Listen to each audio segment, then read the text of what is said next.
So today we began a new series that ties in with the principle for the month. And we are following the teachings of the co-founder of Unity, Charles Fillmore, and understanding that we have 12 disciples, 12 powers of the soul. And as we work with them and spiritualize them, they will work for us and with us in a more extraordinary kind of way.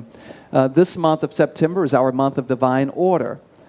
Yes, divine order. This is the month, if your life has been out of order, this is the month to get things in order. 9 is a number in numerology of completion. And so we have gone through 9 months. This is a time to prepare if you're bringing cycles and things to completion so that as we're moving into a 10, that's a new beginning, you get prepared for a new cycle. So if you have had any kind of chaos in your life, world, and affairs, any kind of clutter or stuff that you need to clean up, make a conscious decision that this is my month to get this house in order.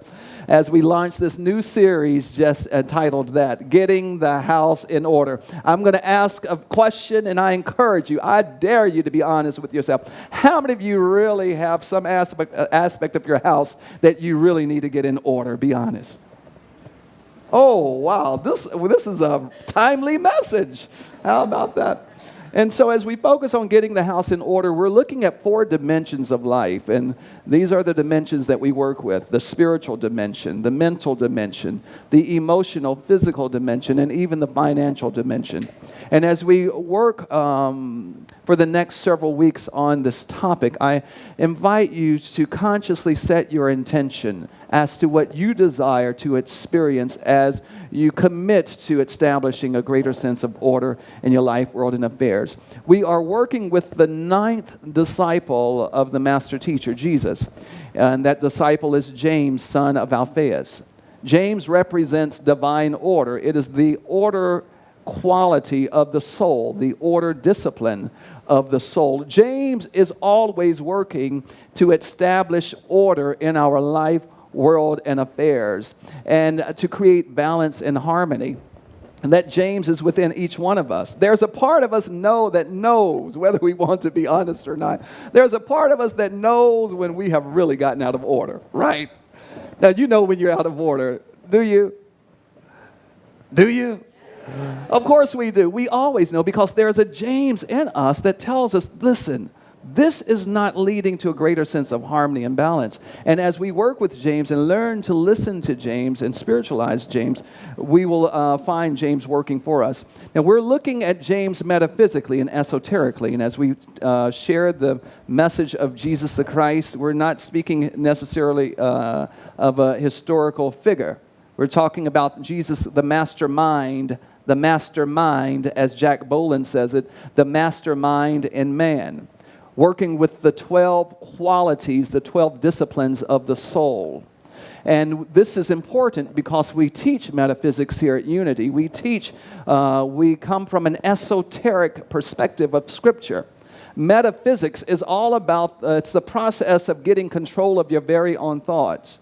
And this is important because we understand if we don't control our thoughts, we will be controlled by our thoughts. And our thoughts will lead us on a path and on a journey that might not be the best and the most comfortable path for us. In fact, your thoughts can take you down some alleys of life. But if we learn to control the thoughts metaphysically and understand that everything, there's a first cause to everything. There is a first cause to everything, and that first cause begins in the mind of man, in the heart of man. And whatever the condition, situation, or circumstance that is showing up in life, world, and affairs, if we look deeply enough, we might find the true cause, first cause, and that is within the soul. Divine order represents harmony and balance. It is the harmony and balance that is available to us when we choose to turn within to the center, to the indwelling Christ. And when we go to that place and space in our awareness and consciousness, there is a sense of peace that comes. Someone mentioned to me in a conversation, I think it was this past week, they mentioned that in meditation, that when we engage in meditation and create that sense of pause and quiet, that sense of stillness, so there in that moment, there was a sense of peace, of a comfort that sort of just swept over their soul that they had been longing for quite some time. That's what happens when we choose to focus our attention and our awareness on this inner presence, this inner power that we have moving in us, through us, and as us. So getting the house in order is to help us transform the crazy things that's happening in life. You know, when the house is out of order, life gets crazy. When the house is out of order, your money starts looking funny. When the house is out of order, the energy around you gets chaotic because the energy around you only reflects the energy within you. The house is not necessarily that outside of you. The house is the mind, the consciousness. When the heart gets out of order, gets cluttered with all of the stuff of life, it begins to reflect and project itself in our life, world, and affairs. So, the intent through this series is to help us to keep balance, to keep harmony, to keep the joy of life, and to be able to be fully present in the moment. Order is the organized state in which elements are arranged properly. And to help us over the next few weeks, we're going to pull from a few books, and I encourage you to add these books to your personal library, especially if you have some if you're working on establishing order in your life. Now, when we're working towards greater sense of order, there might be some things that we just need to reorganize in our life, world, and affairs. But yet, and then again, there might be some stuff that we might need to let go of, to release. We call that stuff clutter. Have you seen Clutter lately? Did anybody meet Clutter before you got here today? If you did, two books that I would like to recommend by Don Aslett. Clutter's Last Stand, It's Time to De-Junk Your Life. His second book, For Pack Rats Only, How to Clean Up, Clear Out, and De-Junk Your Life Forever. And as we look at clutter, and we understand that clutter is only an effect. When we experience clutter and, what's that other word for clutter in our lives? Mess. Oh, I like that. That's a great, that M word. When we experience mess in our lives, that is only the effect. It's pointing to a cause. And if we go deep enough to the cause, we will find we'll find what's really causing all of the clutter and the mess and the junk in our lives. It's been stated that clutter is about focusing, it's the fear. People experience clutter because they are afraid of losing the memories of moments that have passed. Or they're worried about tomorrow. They're worried about the future. There's clutter due to a sense that something bad might happen. People keep stuff around. I was informed that clutter can also be a sign of abandonment issues. If you felt abandoned in your life by family or a parent or a sibling or an adult or a loved one, that we often keep clutter because it keeps things close. It's a way of feeling safe. And at times, clutter might mask the pain that we're going through, and we don't want everyone to see. Now, I've lived in a number of places, and I have visited a lot of homes. And I have had some visits where I could only get to the door. Seriously, I could only get to the door because of all of the stuff in the home. Now, how many of you have seen those shows, The Hoarders? Is it Hoarders? Yes. Which is simply an indication of a person's desire to acquire, but the inability to release, to let go, and to circulate. That leads them nearly to a personal crisis. That's a sign that there is a deeper issue and a deeper cause. And friends, the only way, we can clear out. It's interesting. You can see some of these shows. They clean out the house this week, and in 2 weeks, 3 weeks, it's the clutter reappears because the consciousness has not been changed. Consciousness I can't drive this home enough. Consciousness must be accommodated. If we don't have a consciousness for the thing, I don't care how much work, how much help we have in our lives to clear the stuff out until we consciously set our intention for life to be differently, there will be no change. So Don says, well, there are reasons why people refuse. Why do we want to hold on to stuff? Why? Yeah, he says he identified 101 reasons why we hold on to stuff that's no longer serving us. Well, you know, when you need to clean up, you just never know. I might need that again. You just never know. I get rid of it today, you might need it tomorrow. Or maybe you paid quite a bit for it. It cost you. It was passed down to you by your parents or your grandparents.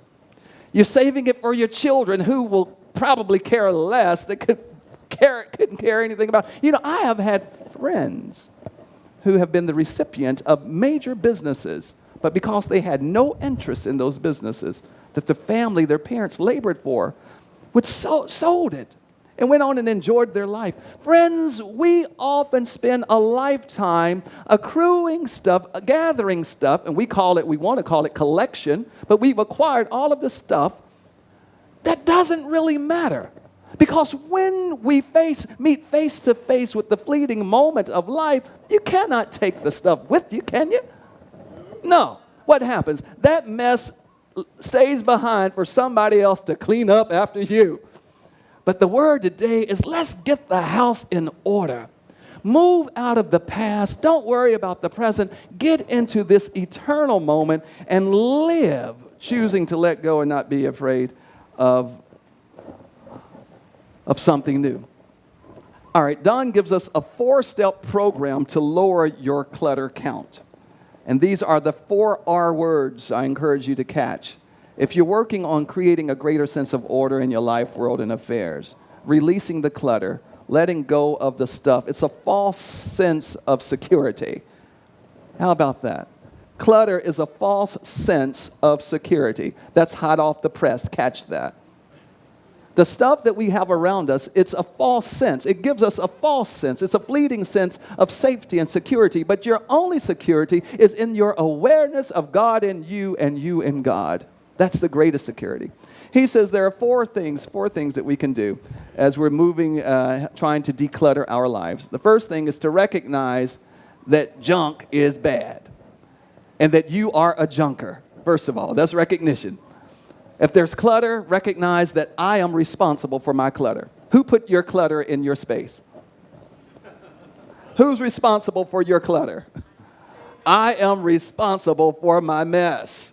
I can't blame anybody for my mess but me. Yes, things may happen in our lives, but the mess, the clutter that we have in our lives is our responsibility. We can choose to have the clutter. We can choose to release it. He says, so first of all, recognize that you are empowered to make that change. Then the second thing, he says, to repent.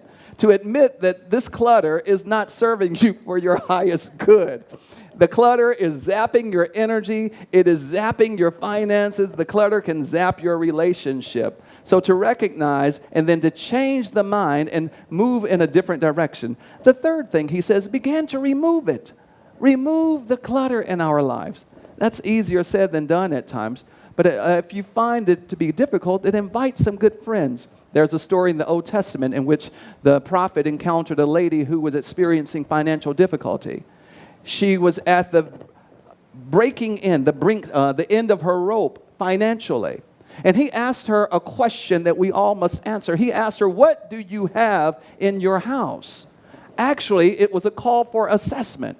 What do you have in your house? What's in your house that's occupying space, time, and energy? And what do you have in your house that you can put into use to create a different reality and a different experience in your life?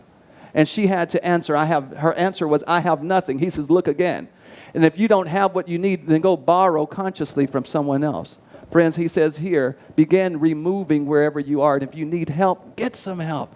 Ask if you have to call 1-800-Hoarders, call them and let them come and help you to start clearing out. Listen, there should be a wave, this energy moving throughout this Oahu this week of people just clearing out consciously, letting go of stuff so that some brand new energy can move in our life, world, and affairs. If you're working on a relationship, please have no signs, cards, and stuff of what used to be flowers that have now dead and roses and all. Let the stuff go. There are new flowers blooming every day. Every day. And if you're like my mother holding on to dress sizes when she was 18 and 20, I mean, enjoy the size that you are today. It might not be what you wanted, but enjoy it. Appreciate where you are today. Be fully present in the moment today. And don't allow the things past to prevent you from enjoying. The last thing, he says, then refrain from recluttering yourself and your space. Now, this is important. Catherine Ponder teaches that the universe abhors a vacuum. When we go to clear out the space and make room for something new and something different, we must consciously begin to fill that space with something new. If you find in your life that there's clutter of unforgiveness, of resentment, regret of the past, maybe hurt feelings, past mistakes, we can consciously begin to surrender those things, to let them go. One step at a time will move us closer to a greater sense of order in our life. It will change your finances. It will change your health. It will change your relationships. It will change your job dynamics. If you're in business, it will even change your business. As I close, years ago, I had a janitorial service, L&L janitorial service. I was known for cleaning up and clearing out. Family used to call me. They would ask me to come and clean their house, get things in order, cleaning office buildings and car dealerships and all of that. And I had these two things that I would do. The first thing that I would ask, I would ask the question, show me exactly what you don't want me to touch. Show me what you want me to do. Show me the things that you don't want me to touch. The next thing, you have to leave the space. You cannot be in the house with me when I'm cleaning. And there were a lot of miraculous things happening in those homes. And I had an aunt to call. She had heard about this decluttering that was happening. She says, Jack, will you come in and clean my house? I'm like, sure, I will. I'm like, show me the things that you don't want me to touch. Then I'm going to ask you to leave for at least a few hours. She did. And when she returned, I wasn't there, but she called her daughter, my cousin. She was so upset with me. She didn't speak with me for 3 weeks because I decluttered her house. I cleared out the things that she was wanting to be removed, but because the attachment to those things were so deep that she felt a sense of loss, a loss of identity, a loss of purpose when stuff, mess, junk was removed. Friends, you cannot take it with you. Let the stuff go and be free today as you get your house in order. God bless you.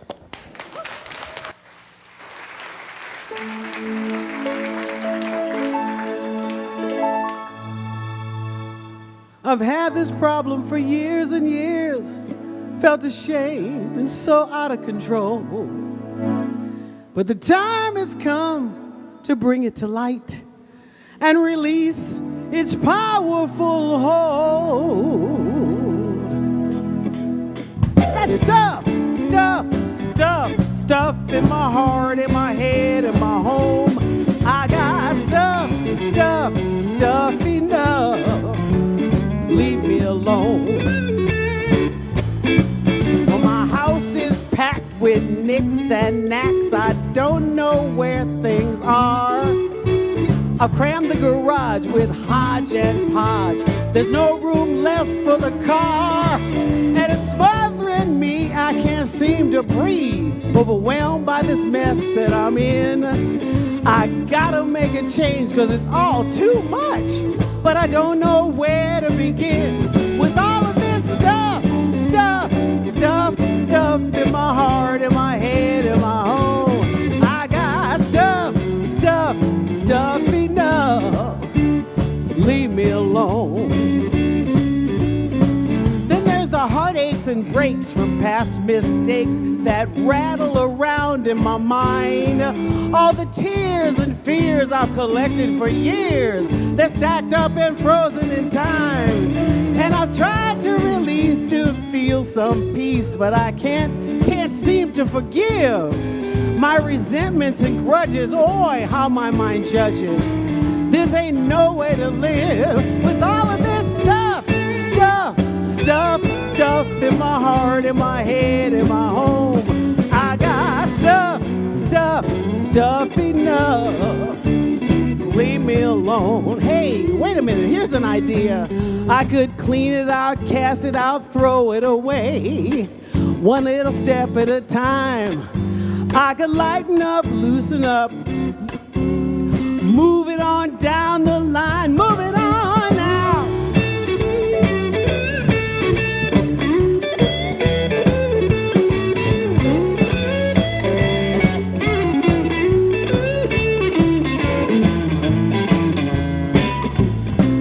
Now here's what I do to release and break through, to reclaim this place as my own. I'll make a space filled with love and grace, create a peaceful home.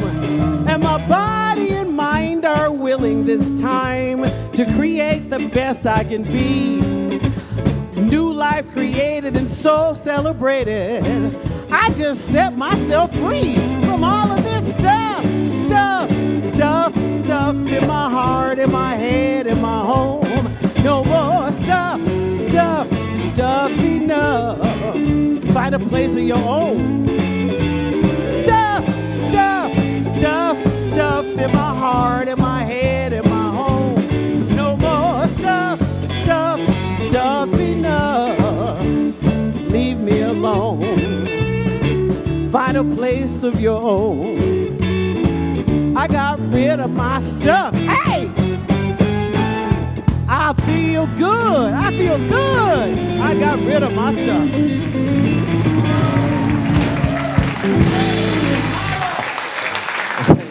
Thank you, Rea. Thank you so much.